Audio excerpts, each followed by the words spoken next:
कितनी भी गहरी मित्रता क्यों ना हो, पर इन 7 लोगों को अपने घर पर कभी बुलाकर नहीं लाना चाहिए। जय श्री कृष्णा। प्रिय दर्शक बंधु, एक बार पुनः स्वागत है आप सभी मित्रों का आपके अपने चैनल दर्पण ज्ञान गागर यूट्यूब चैनल में।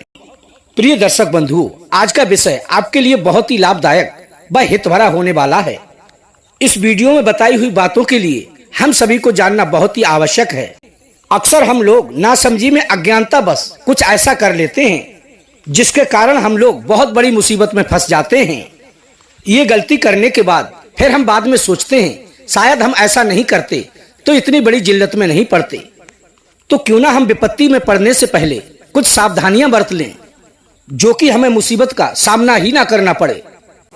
क्योंकि विद्वान लोग कहते हैं विपत्ति को पहले से भांपकर संयम बरतने वाले को जीवन में कभी रोने का, सिर पीटने का, छाती मलने का अवसर नहीं आता। संयमी व्यक्ति पहले से आने वाली परेशानी को भांपकर अपने आप को बचा लेता है। इसलिए संयमी मनुष्य को सबसे बड़ा विजेता कहा गया है। प्रिय मित्रों, अंधा वो नहीं होता जो स्वयं को देखता है, अंधा तो वो होता है जो दूसरों को देखता है। मनुष्य को कोई भी कार्य करने से पहले स्वयं के बारे में सोच लेना चाहिए कि वो फायदे में रहेगा या नुकसान में। जो व्यक्ति स्वयं को कसौटी पर रखकर सर्वप्रथम परख लेता है वो व्यक्ति समस्त पाप दोषों से अपने आप को मुक्त कर लेता है, अर्थात बचा लेता है।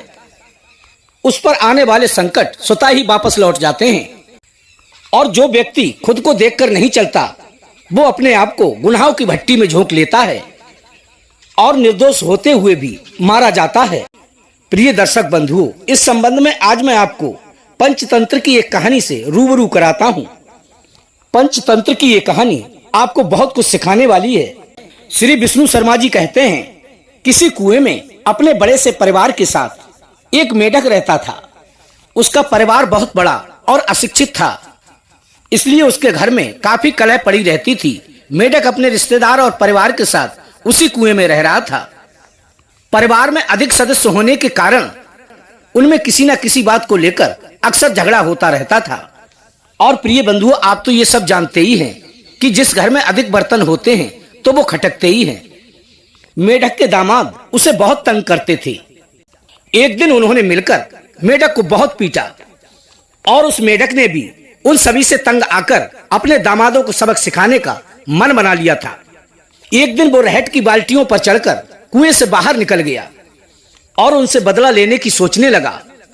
तभी उसकी नजर एक बिल में घुसते हुए सर्प के ऊपर पड़ती है। उस सर्प को देखकर मेढक को बदला लेने का उपाय समझ में आ चुका था और तभी उसने अपने मन में ये सोचा, मैं क्यों ना इस सर्प से मित्रता करके उन सभी को नष्ट करवा दूं। क्योंकि प्रिय मित्रों, कूटनीति ये कहती है कि अपना काम साधने के लिए शत्रु को शत्रु से और बलवान से बलवान को भिड़ाना चाहिए, क्योंकि ऐसा करने से दुश्मन को मारने में कोई भी तकलीफ नहीं होती। कहते हैं कि जिस प्रकार कांटे से कांटा निकाला जाता है उसी तरह दुख देने वाले शत्रु को शत्रु के हाथों मरवा देना चाहिए। यही सब सोचकर वो मेढक सर्प के बिल के पास पहुंच गया और उसे मधुर आवाज में पुकारने लगा कि हे भाई सर्प, मैं मुसीबत का मारा हुआ मेढक आज आपकी शरण में आया हूँ। मेरे रिश्तेदारों व सगे संबंधियों ने मुझे मिलकर खूब पीटा है और उनसे जान बचाकर मैं अपने घर से भाग आया हूँ, नहीं तो आज वे लोग मुझे जान से मार डालते। अब तो आप ही मेरी सहायता कर सकते हैं। आप उन्हें खाकर अपनी भूख मिटा लेना और मेरी परेशानी भी दूर हो जाएगी। इसलिए आप मुझसे मित्रता कर लो। उस मेढक की आवाज सुनकर सर्प ने सोचा कि पता नहीं मुझे कौन आवाज दे रहा है, क्योंकि बुद्धिमान लोग कहते हैं जिसके सील का, स्थान का और कुल का पता ना हो उसके साथ कभी भूलकर भी मित्रता नहीं करनी चाहिए। हो सकता है शायद कोई मुझे बुलाकर किसी बंधन में फंसाना चाहता हो। तभी उस सर्प ने पलटकर पूछा कि हे भाई, तुम कौन हो? कृपया अपना पूरा परिचय दीजिए। तभी वह मेढक कहने लगा कि हे मित्र, मैं एक मुसीबत का मारा हुआ गंगदंत नाम का मेढक हूँ और आपसे मित्रता करने के लिए आया हूँ। तभी वो सर्प कहने लगा कि अरे भाई, तुम ये क्या कह रहे हो? भला आग और तिनकों की क्या कभी दोस्ती हो सकती है? जिससे जिसको मृत्यु का खतरा हो वो भूलकर भी अपने शत्रु के पास नहीं जाता। तो फिर तू ऐसी मित्रता के बारे में कैसे सोच सकता है? तभी वो मेढक बोला कि क्या करूं भाई, वैसे तो तू स्वभाव से मेरा शत्रु है, परंतु मैं अपने परिवार वालों से इतना परेशान हूं कि वो मुझे शत्रु से बढ़कर भी शत्रु लगते हैं। वो एक कहावत है कि जब एक सर्वनाश उपस्थित हो जाए और स्वयं के प्राण बचना मुश्किल हो जाएं, तब दुश्मन को प्रणाम करके धन और प्राणों की रक्षा करनी चाहिए। तब उस मेढक की बात सुनकर सर्प ने सोचा कि मैं तो अब वैसे भी बूढ़ा हो चुका हूं, मुझको तो अब कोई शिकार भी नहीं मिलता है, तो क्यों ना इस मेढक की बात मानकर इसके साथ जाकर उन मेढकों को खाकर अपना पेट भर लूंगा। क्योंकि कहते हैं कि जो व्यक्ति कमजोर हो गया हो उसका कोई सहारा ना हो, ऐसे व्यक्ति को कोई ऐसा काम पकड़ना चाहिए कि जिससे उसकी आराम से जीविका चलती रहे। ये सब सोच विचार करने के बाद वो सर्प मेढक के साथ चल दिया। तभी उस मेढक ने कहा कि हे मित्र, तुम एक बात का ध्यान रखना, जिसको मैं बताता जाऊं तुम उसको खाते जाना, क्योंकि उस कुएं में जो परिवार रहता है उसमें मेरी पत्नी और बच्चे भी रहते हैं। तभी वो सर्प कहने लगा कि हे मित्र, तुम चिंता ना करो, तुम जिसे बताओगे मैं उसी को खाऊंगा। मैंने तुम्हें अपना मित्र माना है, तुम्हें बिल्कुल भी डरने की आवश्यकता नहीं है। मैं अब केवल तुम्हारे इशारे पर ही काम करूंगा। प्रिय दर्शक बंधुओं, इस प्रकार मेढक ने उस सर्प के लिए कुएं के एक खोखले में बिठा दिया और मौका मिलने पर उस सर्प को अपने शत्रुओं को बता देता था। उन सैकड़ों मेढकों को देखकर वो सर्प मन ही मन बड़ा खुश हुआ और अपने मन में सोचने लगा कि इस मूर्ख मेढक ने तो मुझे स्वर्ग का सुख प्रदान कर दिया है। अब तो प्रिय दर्शक बंधुओं, वो सर्प प्रतिदिन एक न एक मेढक को खाने लगा। अब धीरे धीरे करके उस सर्प ने मेढक के उन सारे शत्रुओं को खा लिया। जब उस मेढक का कोई शत्रु बाकी नहीं बचा, एक दिन वो सर्प कहने लगा कि अरे भाई मेढक, मैंने तुम्हारे सारे शत्रुओं को तो समाप्त कर दिया है, अर्थात तुम्हारा कोई भी शत्रु नहीं बचा है, और अब मुझे भूख लग रही है, लेकिन तुम मुझे ये बताओ अब मैं किसको खाऊं?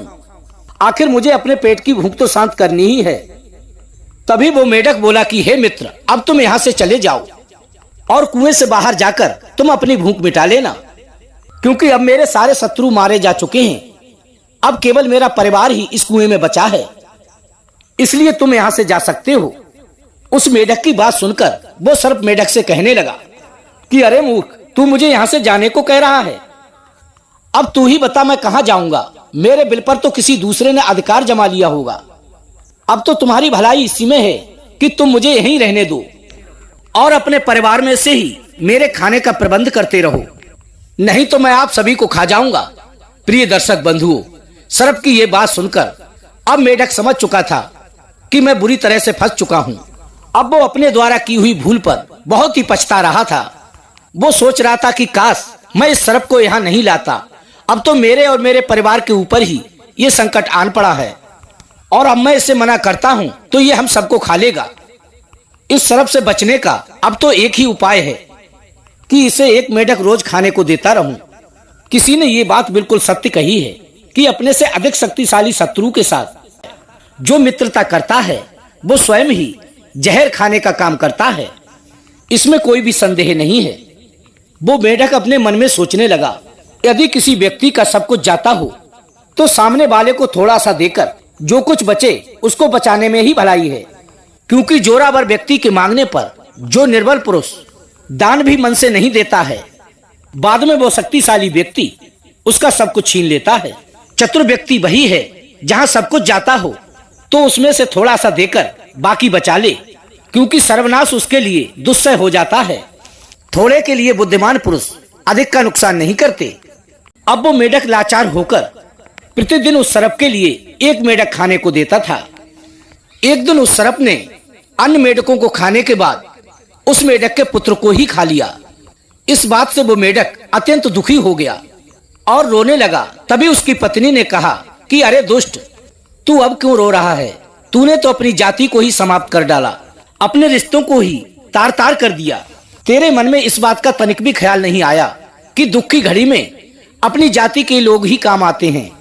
कहते हैं कि जैसे गंदे कपड़े पहनकर कहीं भी बैठा जा सकता है, उसी तरह आचार भ्रष्ट मनुष्य अपने बचे कुचे चरित्र की भी रक्षा नहीं कर पाता।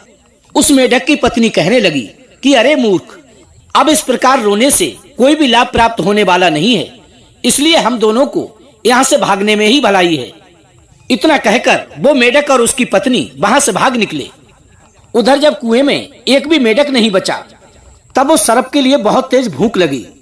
तभी उसी खोखले में रहने वाली एक गोह से कहा कि देखो बहन, हमारा भोजन समाप्त हो चुका है और वो मेढक भी धोखा देकर यहाँ से जा चुका है।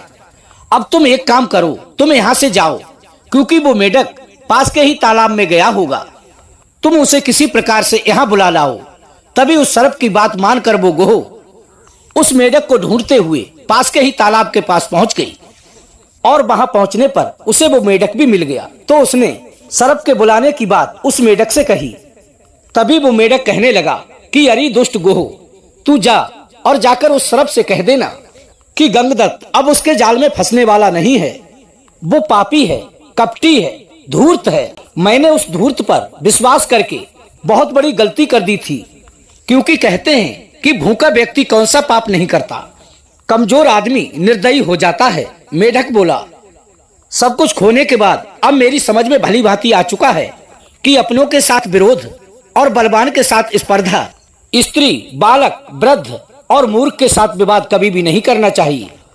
मूर्ख पुत्र, मूर्ख कन्या और क्रोध करने वाली स्त्री, दरिद्रता, दुष्ट पुरुषों की सेवा, नित्य कर्जा लेकर खाना, ये 6 बातें कभी भी सुख देने वाली नहीं होती हैं। इन 6 बातों से मनुष्य को सदैव ही दुख प्राप्त होता है। प्रिय मित्रों, मेढक भली भांति समझ चुका था कि आपसी कलह ही दुख का कारण बनती है, क्योंकि इतिहास साक्षी है आपसी कलह से ही महाभारत का युद्ध हुआ और आपसी कलह होने के कारण ही हमारे देश पर अंग्रेजों व मुगलों का शासन हुआ। क्योंकि विद्वान लोग कहते हैं भूलकर भी इन 7 लोगों को कभी भी अपने घर पर बुलाकर नहीं लाना चाहिए, चाहे कितनी भी गहरी मित्रता क्यों ना हो। वे 7 लोग कौन से हैं, तो आइए ध्यान देते हैं। नंबर 1, बुरे कर्म करने वाले लोग। बुरे कर्म करने वाले लोगों से चाहे आपकी कितनी भी गहरी मित्रता क्यों ना हो, कभी भूलकर भी उन्हें अपने घर पर बुलाकर ना लाएं। नंबर 2, बहुत अधिक खाने वाले लोग। नंबर 3, सभी से शत्रुता मोल लेने वाले लोग। नंबर 4, बहुत बड़े ठग। ऐसे लोगों को भूलकर भी अपने घर ना लाएं, नहीं तो आप ठगी के शिकार हो सकते हैं। नंबर 5, हिंसक कार्य करने वाले को, जो दूसरों को दुख देकर सुखी रहने की कामना करता हो। नंबर 6, देश व काल का ज्ञान न रखने वाले को, जिसके देश व कुल का पता ना हो, जिसे समय का ज्ञान ना हो। नंबर 7, निंदित वेश धारण करने वाले को, जो लोग ऐसी वेशभूषा बनाकर रहते हों जिसकी सभी लोग निंदा करते हों। प्रिय दर्शक बंधु, इन 7 लोगों को कभी भी अपने घर में बुलाकर ना लाएं, और यदि आ भी जाएं तो इन्हें अपने घर पर कभी भी ठहरने ना दें। इनकी रुकने खाने पीने की व्यवस्था घर से दूर ही रखें। ऐसे लोग आपको भी हानि पहुंचा सकते हैं, और यदि कहीं पकड़े गए तो आपको भी उसी दोष का दोषी माना जाएगा जिसका कि वो है। पापी दुराचारी अत्याचारी को शरण देना भी उतना ही बड़ा पाप होता है जितना कि पाप करने वाले का।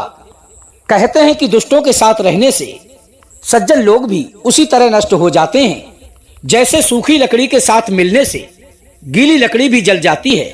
इसलिए इन 7 प्रकार के लोगों से कभी भी संबंध ना रखें, ना उनके साथ जाएं, ना अपने घर बुलाकर लाएं।